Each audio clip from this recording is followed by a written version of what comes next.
আল্লাহ, আমি তোমার ইজ্জত এবং তোমার বরত্বের কসম করে বলতেছি, আদম সন্তানের কোনো একজনকে আমি ছাড়বো না, ওদেরকে আমি গুমরাহ করতেই থাকবো যতক্ষণ পর্যন্ত ওর দেহের মধ্যে প্রাণ থাকবে।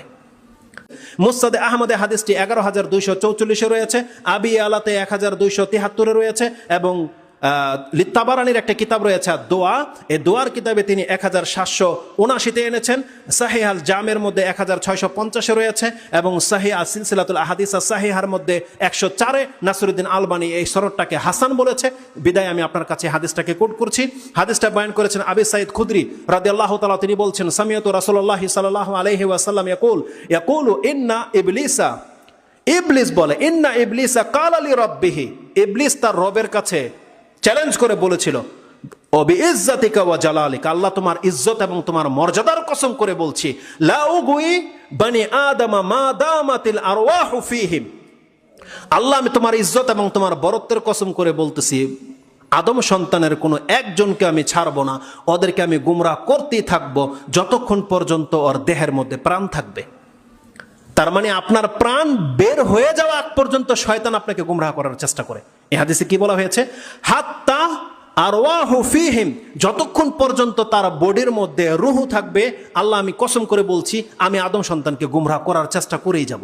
তিনি বলছেন, বিইজ্জাতিকা ওয়া জালালি লা আবরাহু উগুইয়া বানি আদম মা দামাতিল আরওয়াহু ফীহিম, যতক্ষণ পর্যন্ত আদম সন্তানের দেহে তার প্রাণ আছে ততক্ষণ পর্যন্ত আমি তাকে গুমরাহ করার জন্য আমার কাজ আমি চালিয়ে যাব।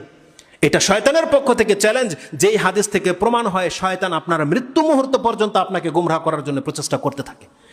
সাথে আল্লাহর একটা রহমত রয়েছে, ওটা আমি আপনাকে শুনিয়ে দিই। হাদিসে রয়েছে, যখন শয়তান এইভাবে চ্যালেঞ্জ করেছে, আল্লাহ সুবহানাহু ওয়া তাআলা তার মুমিন বান্দাদের জন্য জবাবে শয়তানকে কি বলেছিল সেটা আপনি শুনে নেন। আল্লাহ সুবহানাহু ওয়া তাআলা বলছেন, ফাকাল আল্লাহু আযজা ওয়া জাল ফাবিইজ্জাতি ওয়া জালালি, শয়তান তো এটা ভালো করে শুনে রাখ, আমি আমার মর্যাদা এবং ইজ্জতের কসম করে বলছি, লা আবরাহু, আমিও ক্ষান্ত হব না, আগফিরু লাহুম মা আস্তাগফারুনি, যেই ব্যক্তি আমার কাছে ক্ষমা চাইতে থাকবে আমি ওকে ক্ষমা করতেই থাকবো। সুবহানাল্লাহ। একটা ব্যক্তি যদি আল্লাহর উপরে ভরসায় রাখে, তাহলে মানে শয়তান ওকে দিয়ে কত পাপ করাবে। পাপ হয়ে গেছে, আপনি যদি বলেন আল্লাহ আমাকে মাফ করে দাও, আল্লাহ বলছেন যখনই আমার কাছে ক্ষমা চাইবে তখনই আমাকে মাফ করে দেব। এটা হচ্ছে একজন মুওয়াহিদ বান্দার সাথে আল্লাহ সুবহানাহু ওয়া তাআলার আচরণ।